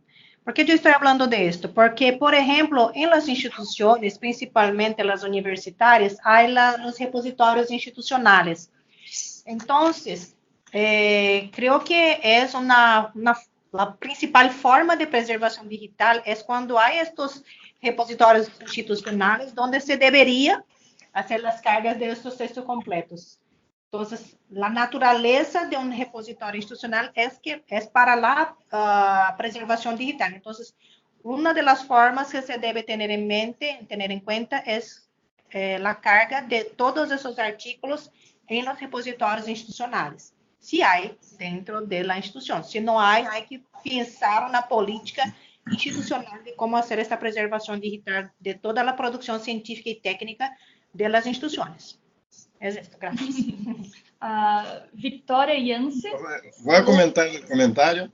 Sí, Sí, pero me parece también que hay un poco de confusión con la cosa de los repositorios, porque muchas personas piensan que el repositorio es para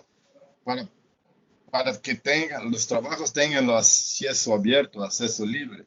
El repositorio no, es para preservar la producción científica de la institución. Y eventualmente, aquellos trabajos que puedan ser colocados en acceso libre, claro, deben ser puestos de inmediato, ¿sí? Pero no es obligatorio que todo lo que está en el repositorio esté también en acceso abierto. Ahora, para la revista no tiene el control de decir que la universidad B, C o D tiene que colocar sus artículos. La revista tiene que pensar en preservarse así. Es muy interesante que la revista permita el depósito en los repositorios, porque así también es una forma de se preservar. preservar sus artículos. Pero el repositorio no va a preservar la revista en bloco, solamente los artículos de la institución que mantiene el repositorio. ¿Sí? Entonces, claro, es muy importante que también los repositorios tengan una preocupación con su propia preservación digital, así como las revistas. Victoria Yance, né? Saludos desde Lima, Perú. Gracias por compartir información que vamos a tomar en cuenta en la revista Liberabit. Lídia Del Pilar, muito interessante o curso, muitas graças ao professor. Romilda Teófano, muito obrigado pelo aprendizado. Gustavo Tello, creio que é revista Odontologia, não? Parabéns, professor. Obrigado. Me gostaria de saber com a exigência que se tem na área da saúde e no idioma inglês, que acha de ter publicações em 2 línguas? Excelente. Publicar en 2 idiomas, sí. Siempre un neolatino como italiano, portugués, español y un anglosaxón. Preferencialmente español e inglés. Sí, porque algunos no entienden inglés, otros no entienden español, así que si publicas en los 2 idiomas, amplías la audiencia. Entonces, si tienes la plata para hacer la traducción, si los autores pueden hacer una buena traducción, tienes que publicar en todos los idiomas que posibles. Si puedes publicar en alemán, en chino, lo haga. Paul Astudillo, as fuentes de financiamento generalmente se relacionam à indústria farmacêutica. Por princípios éticos, nossa revista não tem fuente de financiamento. Juana Mendonça, muito boa conferência. Alguns participantes de Bolívia tuvimos problemas acá e no centro estamos com 2 docentes. Dos docentes investigadores. Consulta. Los estudiantes podem ser considerados como autores principais? Este es un punto que tiene que estar en la política editorial. Depende de la concepción de la revista. Hay revistas en Brasil que están hechas por estudiantes. Sí, entonces tiene que estar claro en la política editorial cómo van a tratar las contribuciones de los estudiantes. Estudiantes de pregrado, me parece un poco difícil que tengan una contribución científica importante, porque son investigadores en formación en una parte muy inicial de la formación. Entonces, pero hay revistas en Brasil que hacen la publicación de las cosas de la iniciación científica. Entonces, es una decisión de política editorial, si va a ser hecho o no. Y es una opción de la revista. Claro que las personas que van a consultar la revista han que tener claro si es un estudiante de pregrado, de posgrado, o si es un pesquisador ya consagrado. Regina Lima, apresentação pedagógica e orientadora, parabéns. Manuel Ribeiro, prezado professor Piotr, parabéns pela excelente exposição. Pontos abordados muito esclarecedores. Ele é editor da Ciência Médica. Beleza. Deixa eu ver se tem mais aqui. Gustavo Tello, né, continuando. O problema que considero que há em Equador, assim como muitos países da América Latina, é que não há PhD. Talvez se pudiera OPS, né, e OMS pueda ajudar como revisores para as revistas que intentam melhorar o nível, pode ser uma alternativa. Em meu caso, a revista Odontologia da Universidade Central do Equador não há este problema porque estão ajudando a meus amigos do doutorado.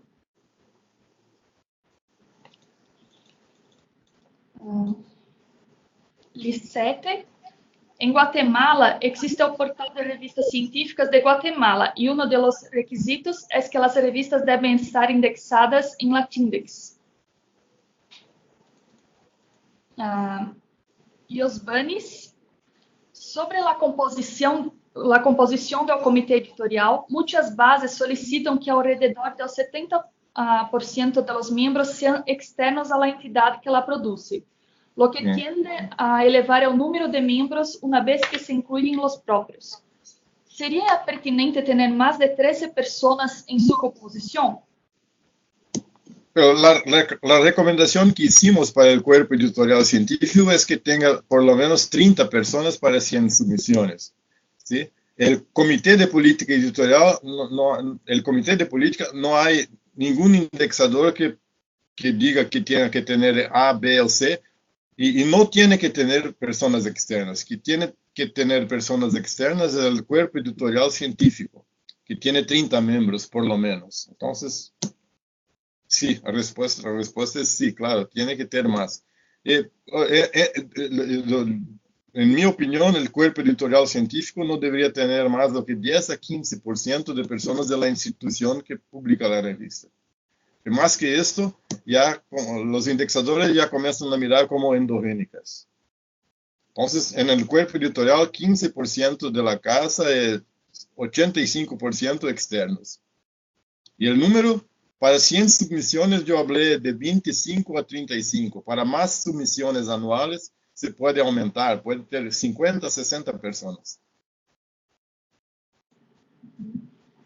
José Palacios, gracias por la charla, fue muy interesante. Saludos desde Paraguay. Flávia e Beatriz, desde Uruguai, muitas gracias, muito interessante a exposição. Tomaremos em conta estas boas práticas.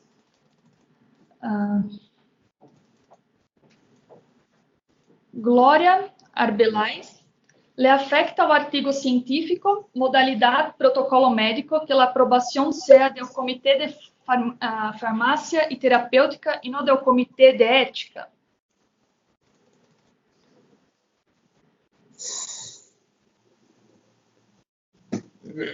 No sé si la cosa de la aprobación del comité de ética no es una cosa peculiar de cada país, ¿eh? Aquí en Brasil hay un Comité Nacional de Ética e Investigación que tiene sus reuniones y sus reglas. Otros países pueden tener otras formas. Entonces hay que ver lo que dicen los países y hay que ver lo que dice la revista para dónde vas a enviar el artículo. La revista puede tener directrices para la cosa de la ética del artículo. Entonces, no hay una respuesta específica que pueda ser general para todos los países y todas las revistas. Hay que verificar en cada país y cada revista cuáles son los criterios. Porque si es solamente una cuestión de nombre, Comité de Ética e Investigación o Comité de Farmacia y tal, lo importante es la función y no el nombre de quien hace el parecer ético.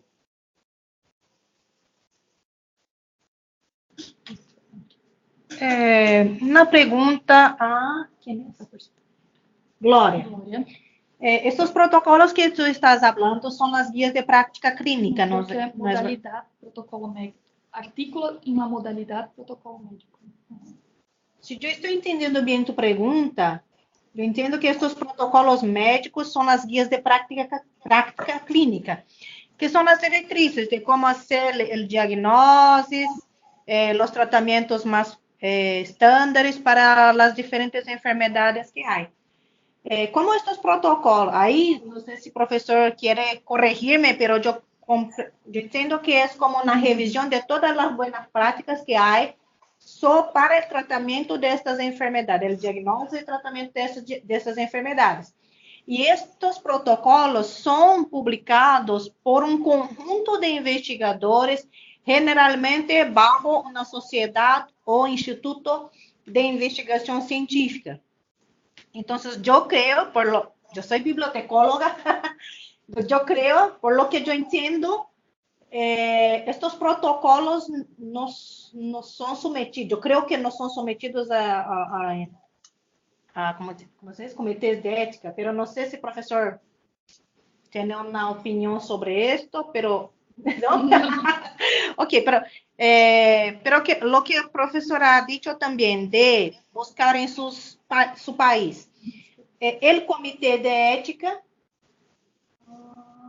déjame ver, Glória, protocolos de práctica clínica, sí, realizados por médicos de la institución o si son de enfermeras, se llaman rutas de enfermería.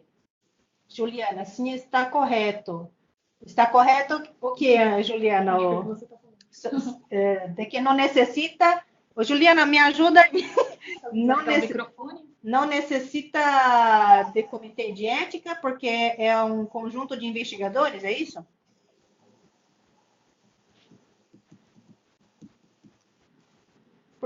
Por lo que eu entendo, é isto.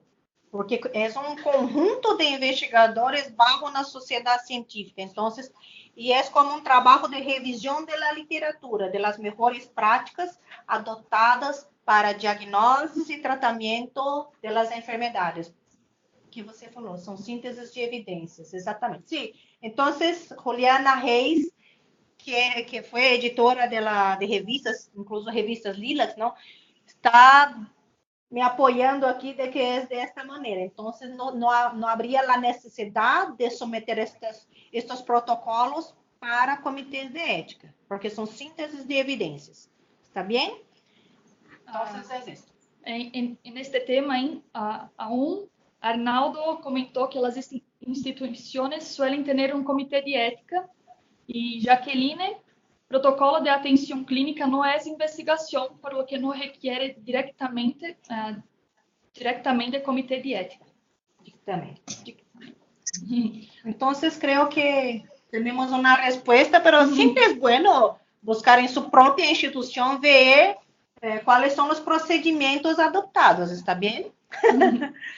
A Sandra Alves, ela perguntou: há alguma orientação geral de quais se deve ter ou não em sessões de revistas? Melhor serem duradouras ou mudar a cada edição? Alguma orientação sobre elas?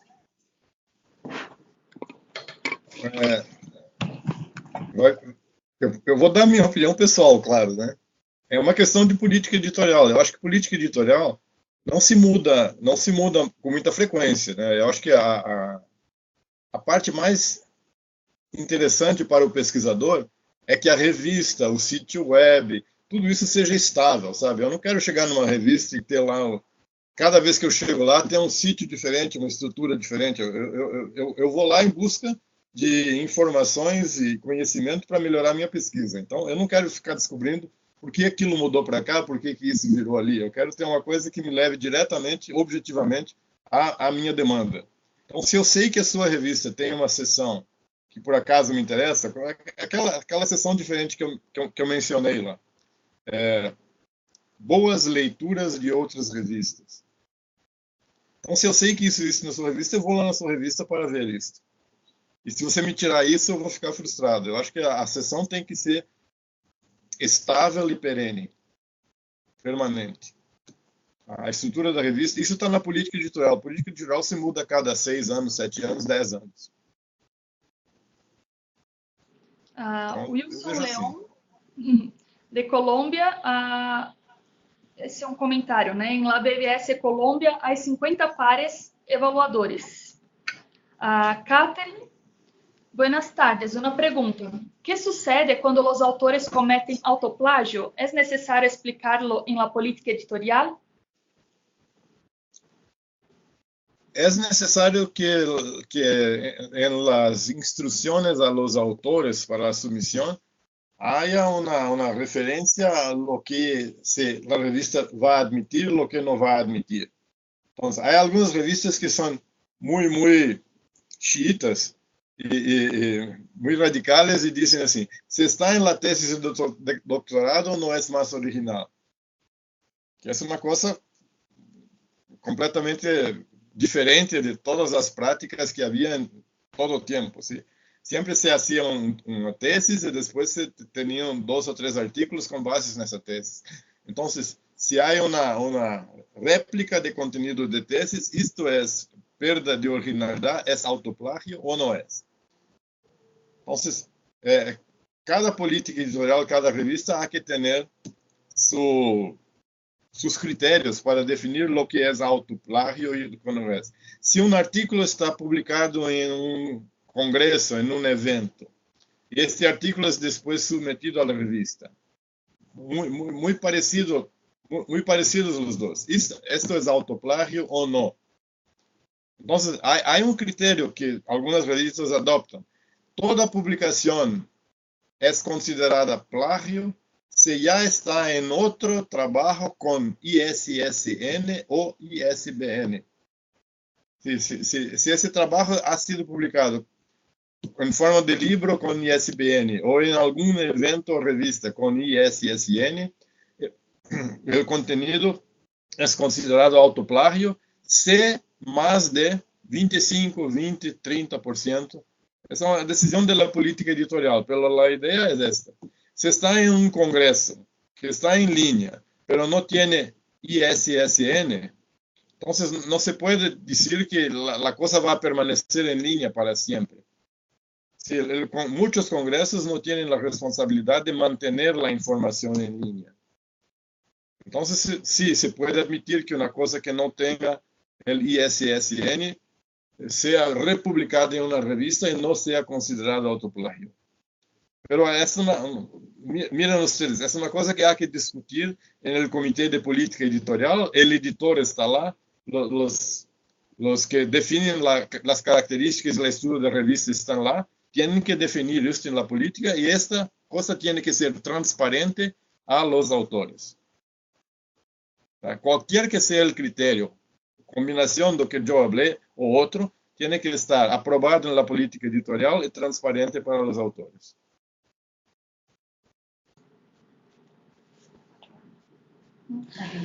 Sobre plagio, nuestra próxima sesión con Lilian Caló, aquí de Bireme, podemos profundizar este tema. Ella vai falar sobre ética. E agora... Hay un comentario interesante aquí que creo que va a nos ayudar con la cuestión de preservación digital. De Olga Serpa. Preservación digital robusta, solo hay 3 en el mundo. Son PMC, Pórtico y LOX. Lo exige Medline si la revista es solo digital. Entonces, una contribución de Olga aquí para nos ayudar. Déjame ver si hay más. Aquí. La Sandra já foi, né? Que solo BVS Equador. Muchas gracias, excelente presentación, muy esclarecedor para el seguimiento de las revistas.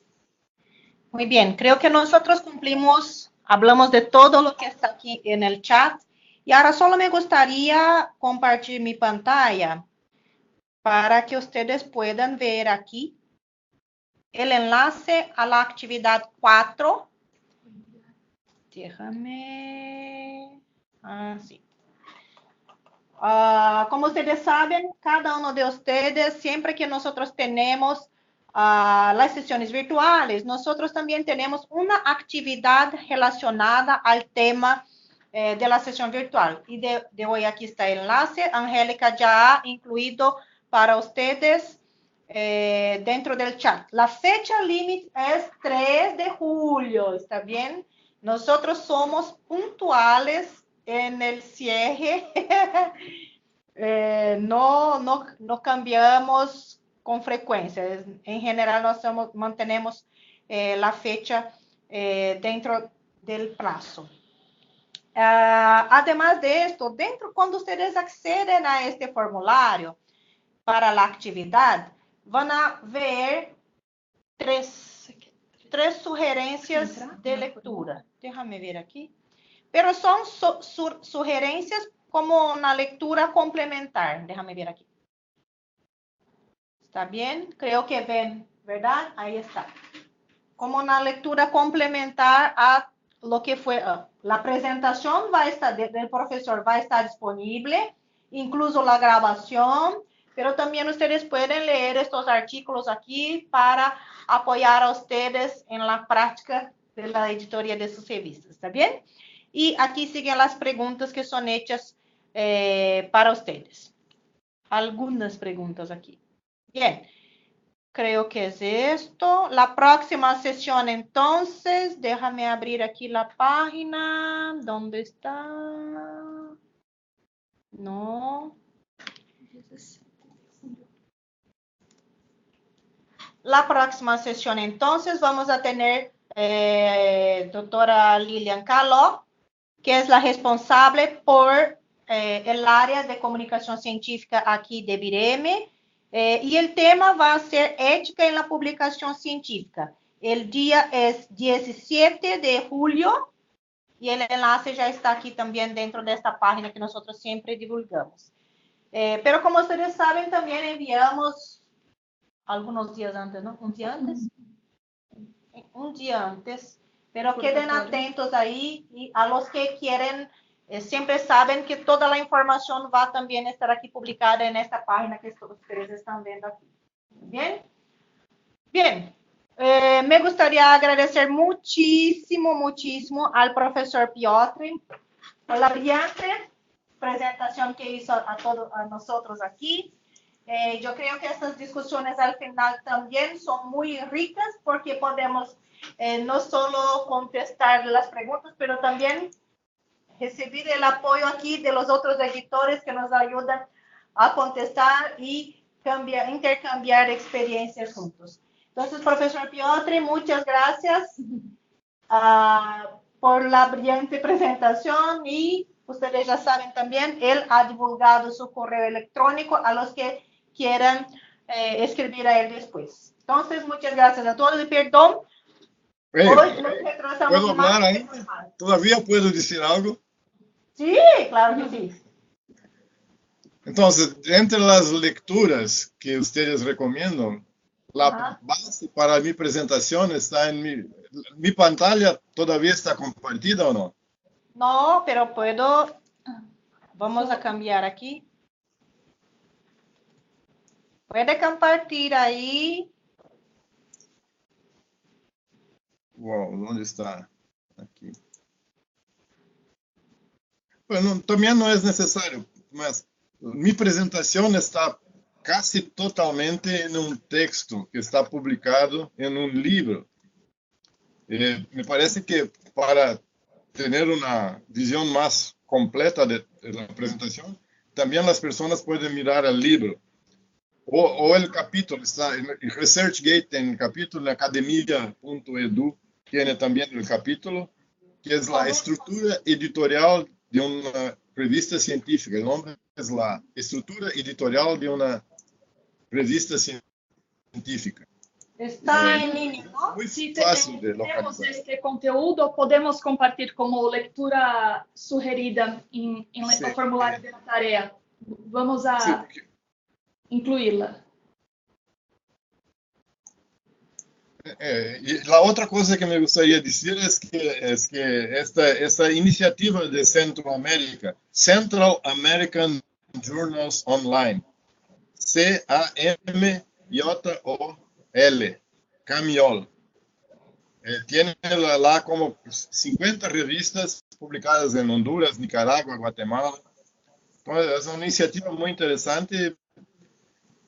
Las personas que dicen que tienen pocos doctores para tener todo un equipo editorial en el país con los doctores necesarios, creo que es una aproximación de los países. ¿Sí? Si no hay doctores suficientes en una pequeña área, en Guatemala, puede haber en Honduras, puede haber en Nicaragua, puede haber en Perú. Sí, entonces, si los países se acercan más entre sí, intercambian más informaciones, no es un problema muy grande que una pequeña área no tenga más de que 10 doctores en un país. ¿Sí? Este grupo de Centroamérica aquí me parece muy interesante, una aproximación con la Asociación Brasileña de Editores Científicos. Como estoy lá como presidente del consejo, alguna cosa así, voy a hablar con la diretoría para traer a esas personas más cerca de nosotros para que las revistas tengan acceso a un número mayor de doctores de otros países que puedan compor su cuerpo editorial. ¿Okay? Busquen las parcerias también con otros países, no solamente con su propio país. Okay. Muchas gracias, ha sido un enorme placer. Bueno, terminó, es muy triste que ha terminado. Muchas gracias, profesor. Muchas gracias. Entonces, invitamos a que puedas continuar con nosotros en las próximas sesiones, y siempre contribuir con nosotros si puedes. Muy bien, entonces, muchas gracias a todos. Hasta la próxima reunión. Chao, chao.